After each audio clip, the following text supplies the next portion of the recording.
Hey, Bronco, a short spring practice, but what did you want to accomplish tonight in front of 14,000 fans? Really just connect with the fans, make sure that we gave them a great chance to come out, enjoy BYU football, and get ready to support our team for the fall. We had an unbelievable pro day today, 29 scouts there to watch our seniors as they exit, to have their next chance for the NFL. A lot of recruits here, which is phenomenal, and then a chance to improve our team in a shortened setting, but a worthwhile setting. Do you feel like you did the things you wanted to do tonight? Yeah, I think all those things happened, and I like our team. I like the camaraderie, I like their mindset, and I'm really encouraged about the future. This is the first time that Taysom is thrown under the lights since he was injured in front of fans. What have your communications been with him and playing quarterback again in front of the fans? First thing he said, being in the stadium, is I have the wrong color jersey on. He wanted to be wearing blue and go live. And so it's fun to be able to have to hold a player back rather than encouraging him. And it not only takes me, but about our whole staff to try to hold him back. He's motivated, anxious, and excited for the season, as I think everyone is and should be. He's one of the best players in the country.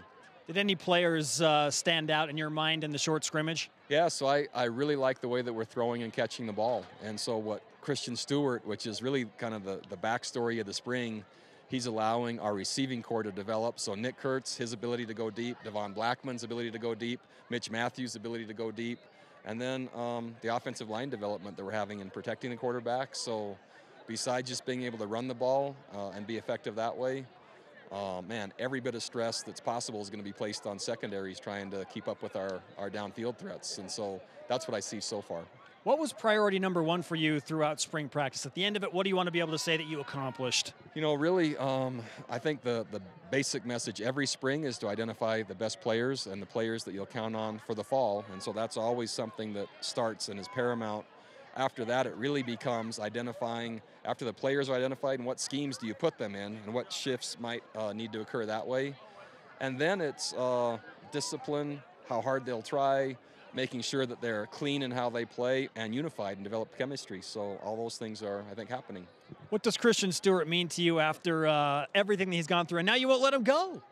Christian Stewart is, he might be, he's one of the most amazing young people that plays college football.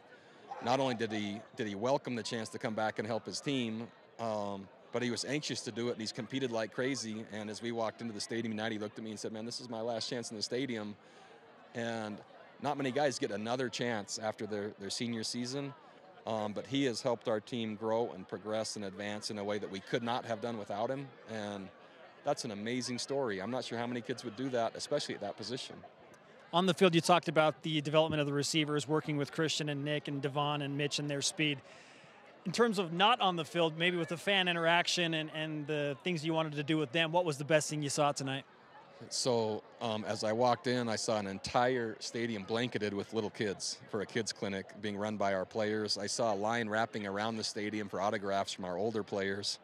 And I saw people, as I occasionally looked up at the scoreboard, and I'm seeing tweets and Twitters and flitters and flutters and everything else, but it's at This Is Why, and some were saying there's no better night than to be in Lavelle Edwards Stadium watching BYU football. I love our fans. They came out in numbers. They had a fantastic attitude. Our players are completely motivated by the support they give us, and we're lucky to have them all. What's on the agenda as you move forward for this last week of spring practice? Yeah, so meetings and lifting tomorrow morning. So there's almost a 4-hour day tomorrow, not quite, and then 3 more practices of development. So there isn't any pulling back. This is maybe a similar style practice next Friday. Monday and Wednesday are all work. I've been challenged to run a 4.940, and I think I'm going to do it after your practice next Friday. How do you feel about that? First of all, you have no chance to run a 4.940. You might have a chance to run a 4.930. If that's the case, then I would support it. 4.940, you have zero prayer. Zero prayer? Zero prayer. It's not personal. You're motivating me. Sometimes I do actually get acknowledged for evaluating talent, and just from what I've seen, I don't see it. Or I put it this way, I just see it in other areas. Would you beat me in a 40-yard dash race? No question. I mean, I don't think, if we were in the same frame, I would be surprised. Okay. Yeah. I hear you. Thanks, Bronco. You're looking at me like that's a challenge. It is. Yeah. It is. I don't think it is. Thanks, Bronco. Thanks.